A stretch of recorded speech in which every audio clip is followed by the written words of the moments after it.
Let me ask you something. You ever had somebody do something for you, genuinely helped you, put you on, gave you an opportunity you couldn't get anywhere else, and then the moment your situation changed, the moment things got better, the moment the bag got bigger, that same person acted like they never knew you, like the history didn't exist, like the investment wasn't real, like everything they did for you was either imaginary or suddenly worth way more than you agreed to when you were still hungry. That's the oldest story in the music industry. And it doesn't matter if you're at the bottom trying to get to the middle or at the middle trying to get to the top. The moment you start making real money, the moment a Drake feature lands on your lap, the moment labels start calling somebody from your past is going to appear. With a contract, with a claim, with a version of events that is very conveniently different from what you remember. Young Bleu just sat down and told his version, and his version has receipts. Because the thing about Boosie Badazz, the thing that Young Bleu just put on the record in front of everybody is that Boosie has been telling two completely different stories depending on which camera he's standing in front of. In one interview, Boosie never offered Young Bleu any money. Didn't happen. Wasn't real. In another interview with Vlad, which is still up on YouTube right now, Boosie says he offered Young Bleu $2 million. Both of those things cannot be true at the same time. And now Drake is involved. And Jim Jones is involved. And the whole thing just blew up in a way that neither Boosie nor Young Bleu was fully prepared for. Stay with me. Because this goes deeper than a rap beef. Before we get into the details, let's establish some context. Because some people watching this only know Young Bleu as that artist who has beef with Boosie. And if that's all you know, you're missing the full picture. Young Bleu came up in Boosie's world. Boosie put him on. Boosie stamped him. That kind of cosign in the rap game is not small. When Boosie Badazz tells his audience, this is my artist, this is someone I believe in that carries real weight, that opens real doors. And for a period of time, that relationship worked. Young Bleu was moving, getting attention, building a following. The cosign was doing what cosigns are supposed to do. And then the situation changed. Labels started calling. Opportunities started coming that Boosie's structure couldn't accommodate or wouldn't accommodate. And Young Bleu had to make a decision that artists in his position have to make all the time. Do I stay loyal to the person who put me on? Or do I go where the money and the opportunity actually are? He chose to move. He tried to get a release. He tried to do it the right way, through lawyers, through emails, through conversation. He even showed up to Boosie's house on his tour bus to have the conversation face to face. And that's when things started getting messy. But I don't mind, bro. I don't mind talking about it. Hey, bro, I ain't gonna lie. I used to be on that, like, nitpicking, bro. I don't give a no more. Cause that's when I used to be like, I used to try to save, bro. I used to try to save, and I used to try to be the bigger person, but I don't give. So don't feel like you can't ask me nothing. So bro. you say that because I don't know the ins and outs. I too be on social media like everybody else. Is the only thing there is to do. So I can't ask you this, and I don't know what the situation. You think that you and Boosie will ever be on the same page, just seeing eye to eye? Just in general, like not even about no business, just like passing. Man, bro, you don't even know how many times I done tried to see eye to eye with that man. How many times I done tried to, men show this how to make money, show this nigga how we could continue to make money. You know what I'm saying? Even while we going through this case, you know what I'm saying?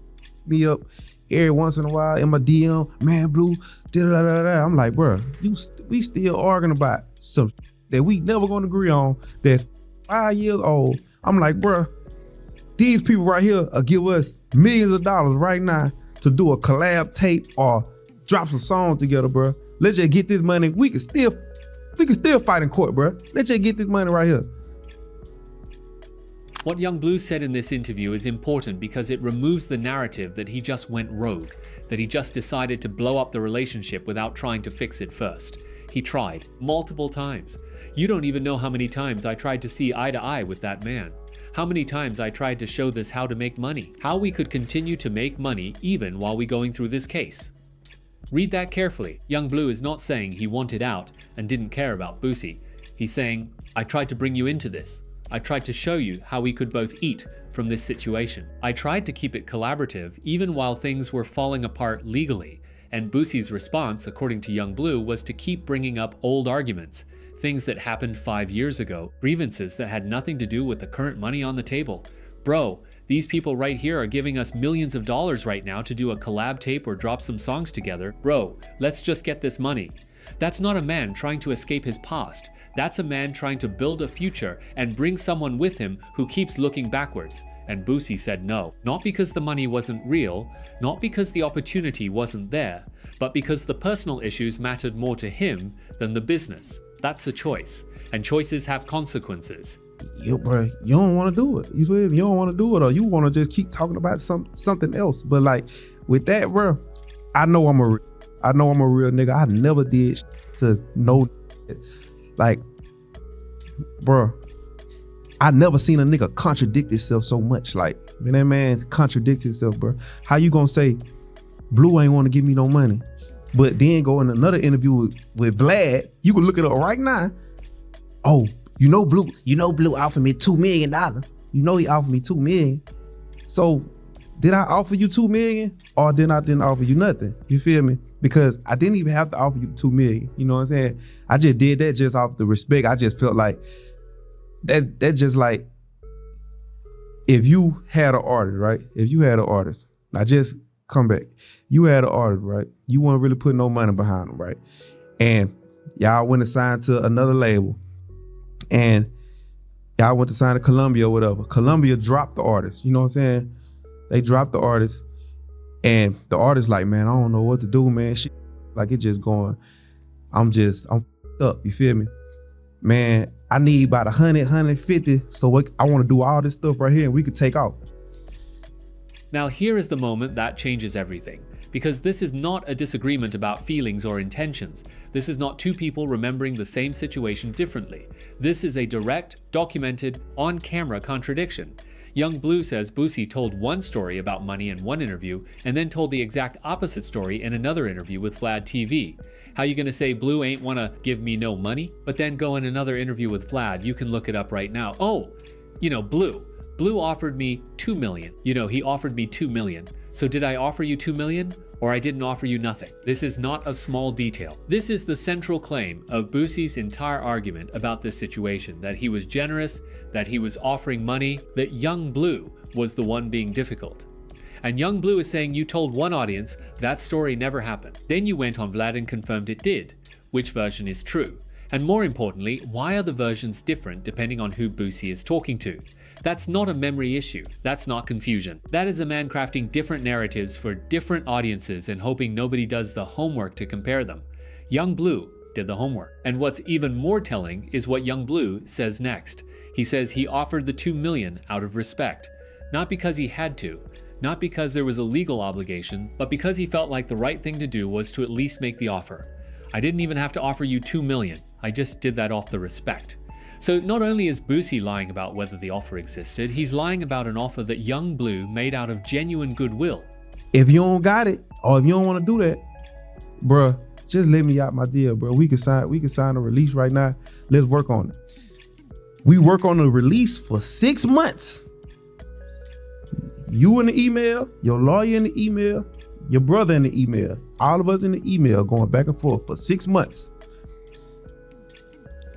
We finished the deal. I come to your house. Before we even do that, I come to your house on my tour bus. I say, man, boo, bruh, this what we doing, bro. I'm gonna have to go over here and get this bag with Empire, bro, if you don't want to give me no money. Boosie wasn't giving nobody no 100, no 150. He wasn't doing nothing to put into nobody. You feel me? And all the artists over there can vouch for that.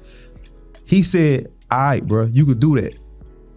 Now let's talk about what Young Bleu was actually asking for, because this part of the story gets lost in the noise around the money and the contradictions. Young Bleu wanted out of his deal. He wanted a release. He wasn't trying to steal from Boosie. He wasn't trying to burn the relationship down. He was asking for something that happens in the music industry every single day, a release from a contract that wasn't working anymore, and he tried to do it correctly. 6 months of back and forth in emails, Boosie in the email, Boosie's lawyer in the email, Boosie's brother in the email. 6 months of trying to work out a release agreement through proper channels. Then Young Bleu drove to Boosie's house on his tour bus, had the conversation in person. Told Boosie directly, I need to go get this bag with Empire. If you're not going to invest in me, let me go where the investment is. If you don't want to put money behind me, at least let me go somewhere that will. And Boosie said okay. He said okay. He agreed to the release. That should have been the end of it. Two people who did business together, business concluded, both moving forward. But then almost immediately after that release was finalized, everything changed. Once I go do that, the next few months, I got a song with Drake. Of course you gonna get amnesia. Of course you gonna get amnesia. Nigga, you just had me. You feel me? Soon this release is done, I get a song with Drake. Now me just being like, don't lie, like, even though I know this nigga even though I know he lying about not knowing that I wanted to get out the deal and not signing the release, I'm like, that is a big fluke. That's just a big fluke, but like This is the part of the story that explains everything, because the timing of what happened next is not a coincidence. It cannot be a coincidence. The sequence of events makes it impossible to call it anything other than what it is the moment Boosie realized what he had just let go. Young Bleu gets his release from Boosie, moves forward, signs with Empire, and then almost immediately lands a song with Drake. Drake, one of the biggest artists on the planet, a feature that can change the entire trajectory of a career overnight, the kind of collaboration that takes someone from known to unavoidable. And Boosie, the man who just agreed to let Young Bleu walk suddenly, had amnesia. Of course you're gonna get amnesia. Of course you're gonna get amnesia. You just had me. You feel me? Soon as this release is done, I get a start with Drake. Now, even though I know this lying, even though I know he lying about not knowing that I wanted to get out the deal, that is a big fluke. Young Bleu is saying the moment Drake happened, Boosie acted like the release never happened, like the 6 months of emails didn't exist, like the tour bus conversation didn't happen, like everything they agreed to was suddenly up for debate again, because now there was real money attached. Not the money from before, not the offer Young Bleu made out of respect. Drake money, industry shifting, career defining, streaming record money. And Boosie wanted back in. Yo, it's Big Ant, the spokesman, man. We back. Another edition of Urban Politicians TV, UPTV. Make sure you stay on your pivot at all times, man. Had to come tap in as the business issues and contract discrepancies between Boosie and Young Bleu, who was also his artist at one point in time in the game when he first got in, have hit the timeline once again. But this time it's a little bit different because Jim Jones got involved and we had never heard Young Bleu really give an in-depth interview about how he felt about it, but he decided to do that right here on Artist to Artist, and I had a link in the description where you can watch that clip at the beginning in full at where he made the appearance on Jim Jones' podcast, and Boosie felt the way about it, came directly to Twitter with all caps, and I'm gonna read part of it because Boosie typed a lot right here. I have it on the screen for y'all where y'all can read it, but it's kind of a hard read just because of the way he typed it. Jim Jones, this dude lied to you and you gassed him up to lie even more. Shaking my head. I always saluted and bragged on my artists and the world knows this. Fire. What the F would I get mad about him being big time when the bigger he gets, the more I eat? I talked to you in October and you said you wanted to see me get paid and deserve to get paid, but you want to clear your name. Now you go on a podcast to say I was hating on you, getting big time, really? You know that's BS. The lawyer just did the deposition and said Boosie knew nothing about this deal. He also said he didn't talk to me about nothing. He even said what they made him do, he could have got barred for that. Shaking my head. He went off at the deposition on y'all bad. And my name was Ford, so why are you mad at me? Be mad at Empire. They knew you was my artist and put you up against me to fight me, bro. Then stop paying your attorney fees after they put you in 5 years of lawyer debt. But I'm the bad guy. Now, he typed more on that situation as well, and there's several levels and layers to it. But this time, because Jim Jones did the interview. Now, this whole situation might have stayed in the background in DMs, in court filings, in private conversations, if it wasn't for one moment that pushed everything into the open. Young Bleu went on Jim Jones's podcast, Artist to Artist. And for the first time in depth, on the record, he told his side of this story.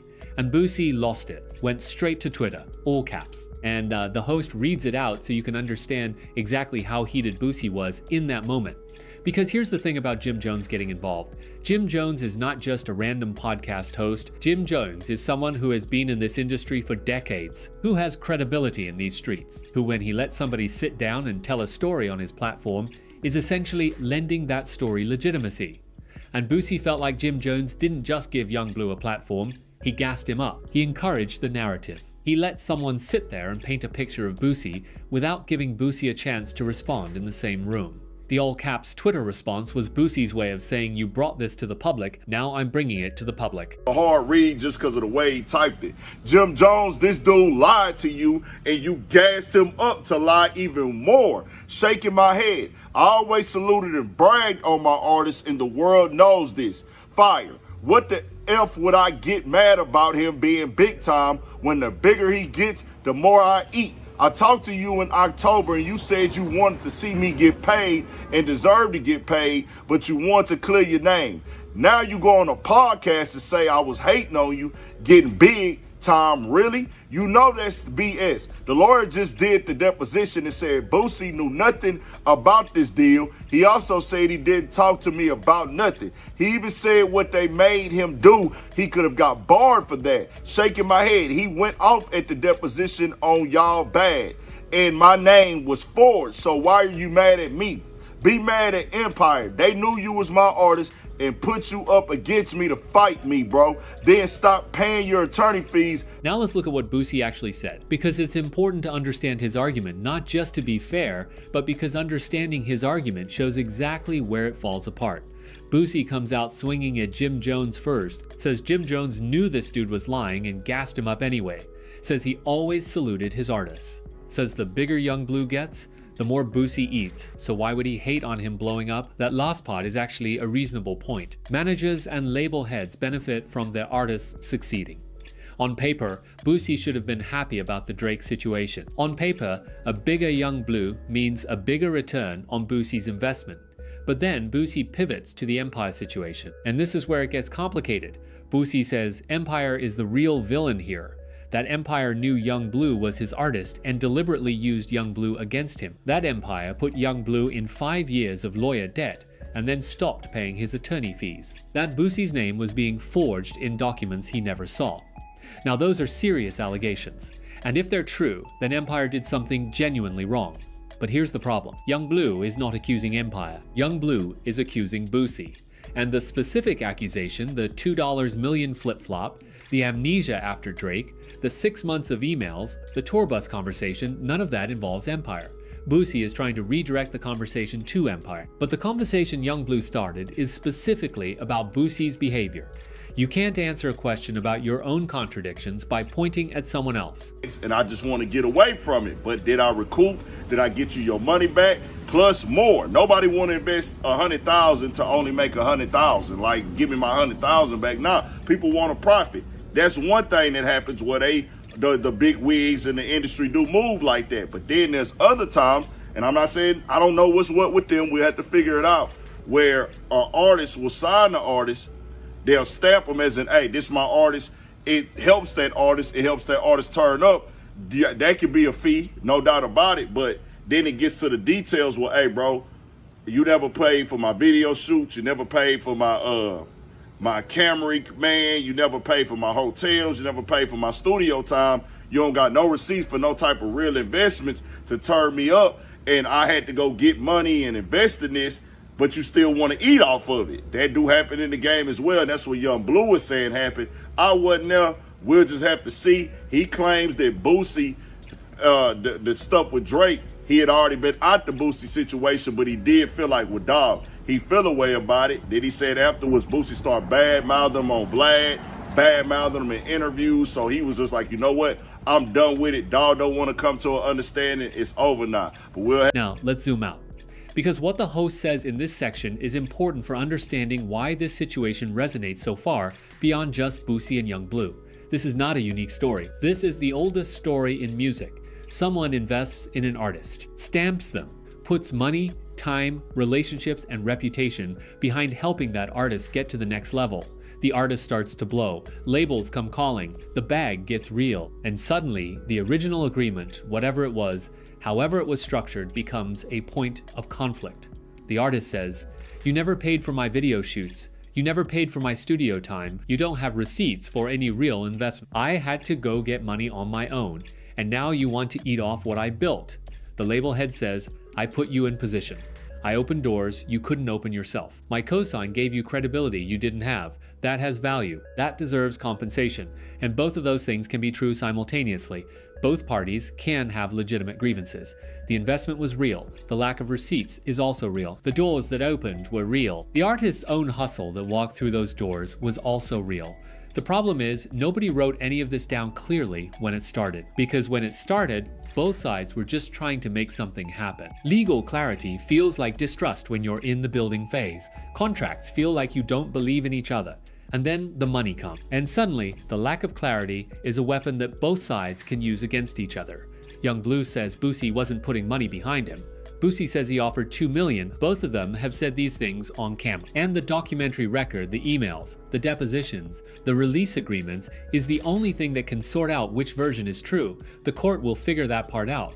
But the Drake timing, the amnesia, that part is not in dispute. Young Bleu described it. And it rings true to anyone who has ever seen this industry operate at close range. Here's where things stand right now. For Young Bleu, going on Jim Jones's podcast and telling the story publicly was a calculated move. You don't sit down for an in-depth interview about a label dispute unless you believe your version of events can withstand scrutiny, unless you believe the receipts back you up, unless you believe that when people hear the full story, they're going to be on your side. And based on what he said specifically, the VladTV contradiction, specifically the Drake timing, specifically the 6 months of email documentation, his position is not weak. But going public also means the court of public opinion is now involved. And public opinion is not always fair. Public opinion can shift. Public opinion can be influenced by whoever makes the next move. For Boosie, the all-caps Twitter response tells you everything about where his head is right now. He's reactive, he's emotional. He's responding to Jim Jones instead of responding to the specific accusations Young Bleu made. And that's a problem. Because when you're reacting emotionally to a podcast appearance, instead of addressing the documented contradictions, you're losing the argument before it really starts. The $2 million flip-flop is still out there. The Vlad interview is still up. The emails from 6 months of release negotiations still exist. The tour bus conversation happened. And somewhere in the timeline right after that release was signed, Drake appeared. That sequence of events does not go away because Boosie typed in all caps on Twitter. Here's what I want you to take from all of this. The music industry makes and breaks relationships faster than almost any other business in the world because it combines money with loyalty. It combines legal agreements with personal bond. It takes friendships and families and puts them through the pressure of contracts and royalties and competing interests. And when it works, when everybody is honest, when the paperwork reflects the actual agreement, when both sides feel respected, it is one of the most beautiful collaborations you will ever see. When it doesn't work, when the money gets big and the memory gets short and the stories start changing depending on which camera is rolling it produces exactly what we are watching right now.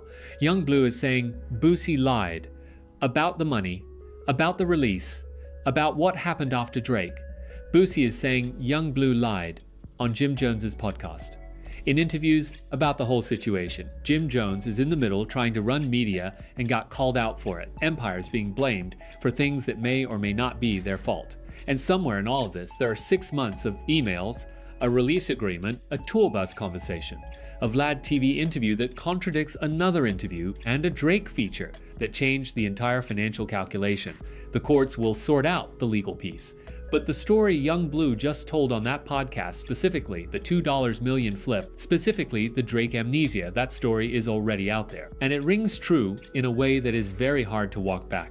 You can delete tweets, you can type in all caps, you can blame Empire and Jim Jones and whoever else is convenient. But the Vlad interview is still up, and the timing of that amnesia tells you everything you need to know. Drop your thoughts in the comments. You think Boosie has a real case here, or did Young Bleu just expose the whole play? Let me know, and I'll catch you in the next one.